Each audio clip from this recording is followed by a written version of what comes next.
Hi everyone, in this video I'll show you how to fix the Rockstar Games Launcher if it's not opening or working properly.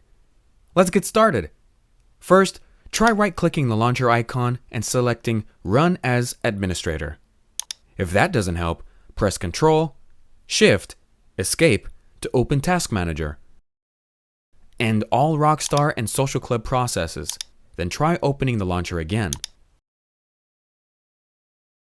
You can also clear the launcher's cache by going to c:\users\open bracket your name close bracket /appdata/local /Rockstar Games /launcher and deleting the contents of the web cache folder.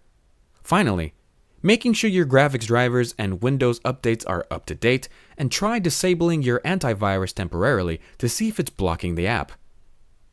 And that's it! Your Rockstar launcher should now be working again. If this video helped, give it a like and subscribe for more gaming fixes. Thanks for watching, and I'll catch you in the next one.